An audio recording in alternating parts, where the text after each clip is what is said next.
वालेकुम टैलेंट के साथियों। आज हमारे साथ मोहम्मद सईद आराइन साहब तशरीफ़ लाए हैं, हमारे साथ मौजूद हैं। आज हम इनसे गुफ्तगू करेंगे। ये मुमताज़ सहाफ़ी और कालम निगार हैं। आइए इनकी इब्तदाई ज़िंदगी, तालीम और तारीख़ पैदाइश और जो इन्होंने ज़िंदगी में जद्दोजहद की उसके बारे में हम इन्हीं की ज़ुबानें, इन्हीं की कहानी सुनते हैं। तो सईद भाई, अब आप बताइए हमें कि आप कब पैदा हुए, इब्तदाई तालीम कहाँ हासिल की और अमली ज़िंदगी में, प्रैक्टिकल लाइफ में कैसे आए। बिस्मिल्लाहिर्रहमानिर्रहीम। मेरा नाम मोहम्मद सईद आराइन। मेरा ताल्लुक़ शिकारपुर से है। शिकारपुर सिंध का मशहूर शहर जो कभी कराची और हैदराबाद के बाद तीसरा अहम शहर था। मैंने वहीं इस्लामिया हाई स्कूल से मैट्रिक किया। उसके बाद शाह लतीफ़ कॉलेज शिकारपुर से वहाँ मैंने बीए किया। बीए के दौरान जब मैं बीए कर रहा था उन्हीं दिनों मुझे सहाफ़त में आने का शौक़ हुआ। अयूब खान की हुकूमत थी, 69 का तकरीबन दौर था। तो सहाफ़त में आने की वजह ये थी कि मेरे शहर की ख़बरें अखबारात में नहीं आती थी। मैंने फिर एक नई रोशनी अखबार निकला करता था कराची से। मैंने उनके एडिटर साहब चौधरी साहब थे, जी ए चौधरी साहब, उन्हें मैंने लिखा। तो उन्हें मुझे लिखा कि आप है ना खबरें भेज दिया करें। तो इस तरह मैंने सहाफ़त की इब्तिदा की, नई रोशनी में खबरों में लिखनी शुरू की। तो उस वक्त ये है कि वो छोटे मोटे अखबारों ने ख़ुद मुझसे रब्ता किया, तो मैंने उनके साथ भी ये सिलसिला शुरू कर दिया। उससे पहले मैं कुछ अफसाने वगैरह भी लिखा करता था, ख़ास तौर पर 65 की जंग के दौरान। वो मेरे मुख्तलिफ अखबारात में मेरी वो बच्चों की कहानियाँ वगैरह भी शाये हुआ करती थी। सहाफ़त में मैंने आगाज़ 69 से किया जब अयूब खान का दौर था। उस छोटे से अखबार से इंतहा की। इब्तिदा करने के बाद हालात शिकारपुर में तकरीबन 21 साल मैंने शिकारपुर में गुजारे। बहुत अच्छा शहर था शिकारपुर। वहाँ मैंने प्रेस क्लब बनवाया, प्रेस क्लब की इमारत तो आहिस्ता आहिस्ता मैंने तोसी करवाई। मैं शिकारपुर प्रेस क्लब पहले जनरल सेक्रेटरी, फिर 8 साल प्रेसिडेंट रहा। उसके अलावा मैं वज़ीर शिकारपुर का कौंसलर भी वहाँ पर रहा हूँ। 4 साल मैंने वहाँ कौंसलरी में गुजारे। तो 1990 में हालात ख़राब होने के बाद मुझे कराची मुंतकिल होना पड़ा था। कराची आने से पहले मैंने शिकारपुर से अपना एक अखबार हफ्ते-रोज़ा एहतिजाज का डिक्लेरेशन लिया था। वो कराची आके हफ्ते-रोज़ा क्राइम टाइम का डिक्लेरेशन लिया। इस तरह मैंने अमली तौर पर अपने अखबारात की इब्तिदा की। फिर कराची में आके मैंने बल्दियात अखबार का डिक्लेरेशन लिया, शहर कायद का डिक्लेरेशन लिया। 21 साल से मैं रोज़नामा एक्सप्रेस से वाबस्ता हूँ। शिकारपुर में मैं जंग से वाबस्ता था, तवील अरसा मैंने जंग में गुजारा। यहाँ आने के बाद जंग से मैं कालम निगारी मैंने शुरू की। 10-11 कालम मेरे जंग में छपे। अब गुज़श्ता 21 साल से मेरे एक्सप्रेस में कालम छप रहे हैं। मैंने अपनी अमली ज़िंदगी का आगाज़ सहाफ़त से किया था। 53 साल मुझे तकरीबन हो गए हैं।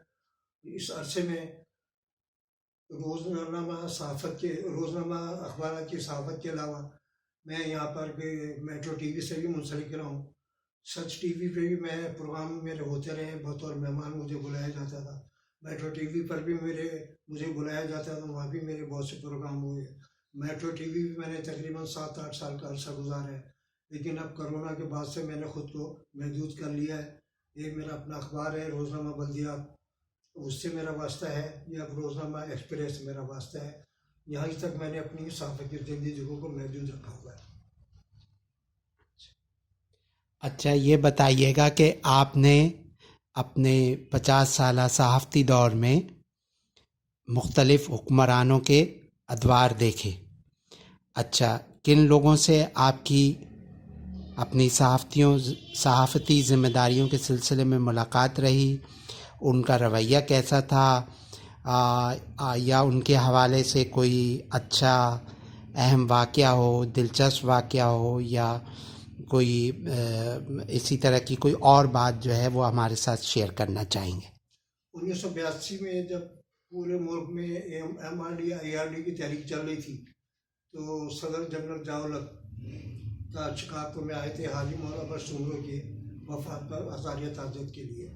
उस वक्त मैं काउंसलर भी था और वहाँ का जो पीपल पार्टी का चेयरमैन था, प्रेसिडेंट था मैं प्रेस क्लब का। तो ज़ाहिर म्यूनसिपलिटी के ख़िलाफ़ तो शहर की हालत तो था, हम कभी लिखा ही करते थे, उस पर वो नाराज़ था, उसने हमारे प्रेस की बिजली काट दी। जनरल साहब जब शिकारपुर आए तो मैंने उनसे कहा कि जनरल साहब, ये आपने जिसको जो बलदियाती निज़ाम दिया है उसमें पीपी के चेयरमैन का दिमाग इतना ख़राब हो गया है कि वो आपको भी कुछ नहीं समझता, गवर्नर को भी कुछ नहीं समझता, और हमारी उसने प्रेस की बिजली काट दी है। तो जनरल साहब मेरी तरफ मुतवज्जो हुए, हंस के कहने लगे, आप तशरीफ रखिए, मैं ज़रा देखता हूँ आपका हक्का पानी कैसे बंद किया है। उसके बाद जनरल साहब नीचे उतरे, आज बोले हामी साफ़ी हजरात कहाँ हैं, आज मेरे साथ ग्रुप फोटो बनवा लें। तो जनरल साहब को मैंने कहा, जनरल साहब आपने जो मुल्क की बलदियाती निज़ाम दिया है उसमें यहाँ पे जो बल्दिया शिकारपुर का चेयरमैन है ज़ियाउद्दीन नोस्तो, वो तो आपको लिफ्ट ही नहीं देता। उससे पहले वो गवर्नर अब्बासी साहब थे, मैंने कहा वो आए थे, वो उसने उनका भी बाइकाट किया था और आज भी उसने बाइकाट किया है। तो जनरल साहब ने हैरानगी से गवर्नर अब्बासी से पूछा कि वाकई सही कह रहे हैं? तो अब्बासी साहब ने सर हिला के कहा, जी हाँ सही कह रहे हैं। मैंने कहा आपने इतना दिमाग ख़राब कर दिया, हालांकि मार्शल को दौड़ा, लेकिन वो कुछ नहीं समझता। एक तो ये मेरी ज़िंदगी का ख़ास वाक़या है। और उसके बाद जनरल ज़ियाउल हक पहले शिकारपुर आए थे 82 में, फिर आए अपना हाजी मौला सुमरी की वफ़ात पर सदर गुलाम इसाक़ खान आए, तो हम लोग वहाँ मेरी उनसे मुलाकात हुई। बेनज़ीर वज़ीर आज़म थी। मैंने उनसे कहा, सदर साहब आप सदर भी रहे, चेयरमैन सेनेट रहे, वज़ीर ख़जाना रहे, तो क्या आपने मुल्क का ख़जाना बिल्कुल खाली करके बेनज़ीर मोहतरमा को दिया है? तो वो बोले क्या मतलब? मैं कहा रोज़ाना मोहतरमा का बयान आता है जी ख़जाना खाली है, ख़जाना खाली है, मैं क्या करूँ? तो मैंने कहा अभी आपने क्या पूरा खाली करके उनको दे दिया था? तो मुस्कुरा के कहने लगे गुलाम इसाक़ साहब कि देखिए जनाब, पाकिस्तान का ख़जाना जो है मुग़लों का ख़जाना नहीं है कि रात को हीरे जवाहरात आए और सुबह खाली हो गए। मैंने कहा इसका मतलब ये मोहतरमा गलत कहती हैं? तो कहने लगे नहीं, आप जो समझ लें। उसके बाद यह ज़रूर हुआ कि फिर मोहतरमा ने बयान देने बंद कर दिए थे। उसके उनके बाद में बयान नहीं आया कि जी वो किस तरीके से ख़जाना खाली है या क्या है। ये दो मेरे दो वाक़यात ये हैं। तो एक अकबर बुगटी साहब बड़े सरफिरे गवर्नर थे, वो भी शिकारपुर आए थे, ये 89 में आए थे हाजी मौला शुमरी की ताज़ियत पर। तो वहाँ मैंने उनसे कहा, मैंने कहा जी वहाँ ये बलूचिस्तान में है ना, बड़े मसाइल हैं, पानी नहीं है, पेट्रोल नहीं है, तो ड्रिलिंग को नहीं कराते। वो सरदार था उल्टी तरह, बहुत तेज़ आदमी था, उस पर मेरी थोड़ी सी जुबान दराज़ी उनसे हो गई थी। तो बहरहाल एक फिर वाक़या मस्जिद हुआ कि शिकारपुर में गवर्नर अब्बासी थे, शिकारपुर आए, उन दिनों सिंध में बड़े हालात ख़राब थे। तो गवर्नर अब्बासी से मैंने कहा कि जनरल साहब आपने सारे तजर्बेकार लोगों को जो खुले लाइन लगा के सीपीओ में रखा हुआ है, तो एकदम वो गाड़ी में अपना बैठ रहे थे, एकदम उतारा, बोलिए आप कैसे कह रहे हैं? मैं कहा देख लें सीपीओ भरा पड़ा है, ये सारे जितने तजर्बेकार अफसरान हैं वहाँ पर हैं, उससे नए नए जो है एएसपी सारे आपने वहाँ पे जिलों में लगाइए, तो जिनका तजर्बा नहीं है तो वो किस तरह कुछ काम करेंगे? तो जनरल साहब से भिना गए।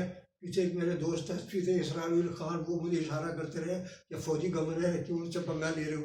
बहरहाल मैं भी उस वक्त जवानी थी, मैंने भी उनसे कई किस्म के ऐसे सवाल किए जिनके गवर्नर अब्बासी को बुरा भी लगा।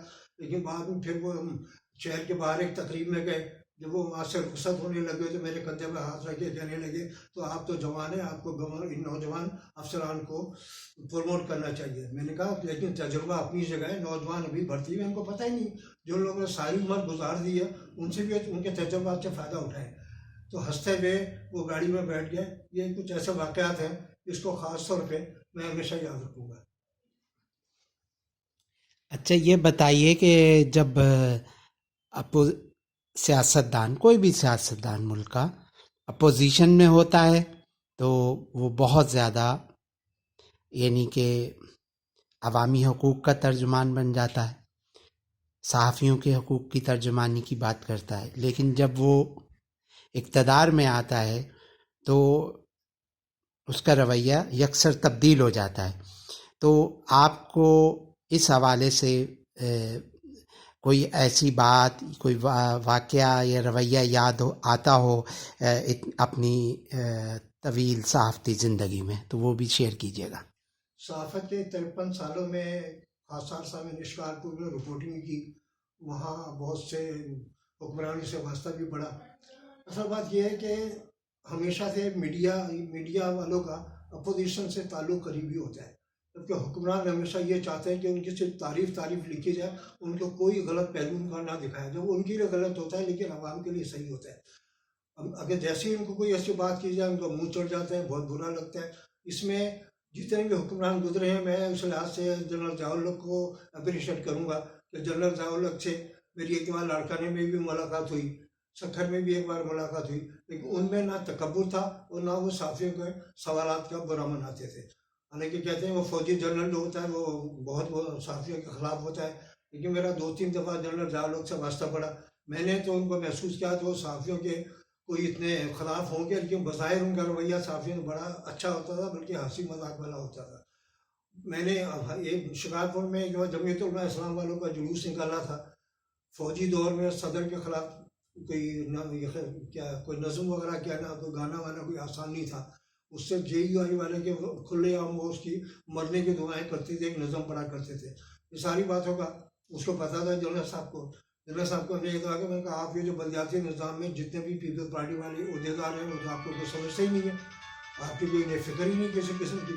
तो उस पर जनरल साहब चाहते तो वो एक्शन ले सकते थे। मैंने 3-4 उनको मिसालें दी, लेकिन उन्होंने कोई एक्शन नहीं लिया, बल्कि अच्छे रद्द-ओ-अमल का इज़हार किया। मेरे बाद जनरल परवेज़ मुशर्रफ, मैं तो आ गया था शिकारपुर से, परवेज़ मुशर्रफ एक दफ़ा शिकारपुर आए और जब ये बलदियाती इलेक्शन हुए तो उन्होंने जब जितने भी भुट्टो साहब आए, जनरल ज़िया-उल-हक आए, गुलाम इस्हाक़ खानेवाल, साफियों को या मोहम्मद खान जूनू जो आए, हमें स्टेज के करीब बिठाया जाता था। मोहम्मद खान ये इसके बाद जब जनरल मुशर्रफ आए बलदियाती निज़ाम शिकारपुर में, उन्होंने कोई कन्वेंशन किया तो वहाँ पर उन्होंने साफियों को दरम्यान में बिठाया कौंसलर के, और उनको हिदायत की कि कोई खबरदार कोई सवाल नहीं करेगा। तो एक अमीर बख्श बुरोही वहाँ पे काबिश अखबार का रिपोर्टर था, उससे वो रहा नहीं गया, वो तस्वीर बनाना चाहता, वो जैसे ही खड़ा हुआ तस्वीर बनाने के लिए पीछे से जो जनरल साहब का स्टाफ था उन्होंने उसको बालों से पकड़ के खींच लिया।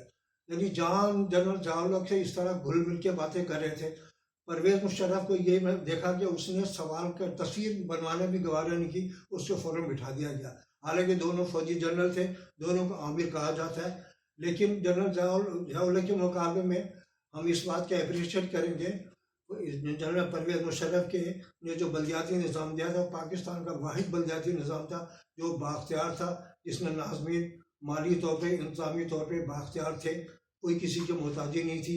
महकमा बल्दियात के वो मोहताज नहीं थे। बल्दियात में जो उन्होंने निज़ाम दिया उसकी मिसाल कराची में 8 साल जो सिटी हुकूमत रही, जितना अच्छा काम नेमतुल्लाह खान के दौर में और बाद में मुस्तफ़ा कमाल के दौर में हुआ, इतना काम कभी नहीं हुआ। मुशर्रफ को आमिर कहा जा सकता है, लेकिन ये कहना पड़ेगा उन्होंने ब्यूरोक्रेसी में कमिश्नरी निज़ाम ख़त्म कर दिया था और अवाम के मुंतखब नुमाइंदों को अहमियत दी थी। अच्छा, अब आप ये बताइएगा कि आप क्या समझते हैं कि मौजूदा सूरत हाल जो मुल्क की सियासी है, इसमें सियासी अदम इस्तेहकाम बहुत ज़्यादा बढ़ चुका है, तो ये कैसे मसला हल होगा? मौजूदा सूरत हाल में सियासी अदम इस्तेहकाम जो बढ़ाया गया है, वो बढ़ाने में सबसे अहम किरदार हमारे इमरान खान का है। इन्होंने अवाम को बेवकूफ़ बना के जो कुछ कहा था, 4.25 साल उसके बरक्स किया, मीडिया का गला घोट दिया, कुछ नहीं किया। और उन्होंने कहा था कि मैं ज़्यादा खतरनाक बन जाऊंगा, उसके बाद उन्होंने हद से हद कर दी है और सियासी अदम इस्तेहकाम बढ़ा दी है। जैसे वो कह रहे हैं कि मैं मज़ीद ख़तरनाक हो जाऊंगा, इस्लामाबाद पे लॉन्ग मार्च करूंगा, तो उसके जवाब में राना सनाउल्लाह ने कहा अगर ऐसा ही होता तो फिर हम भी करेंगे। सवाल का सियासत को इस कदर गंदा कर दिया गया है। इमरान खान चाह रहे हैं कि मुझे दोबारा किसी तरह इक़्तिदार मिल जाए और फ़ौज ने जिस तरह मेरा पहले साथ दिया था इसी तरह मुझे दोबारा इक़्तिदार पर ला के बिठा दिया। अव्वल तो इसका इम्कान बिल्कुल ख़त्म हो चुका है, क्योंकि फ़ौज बिल्कुल गैर सियासी हो चुकी है। फ़ौज का मौजूदा सियासी इस्तेहकाम से कोई ताल्लुक़ नहीं है। और मुझे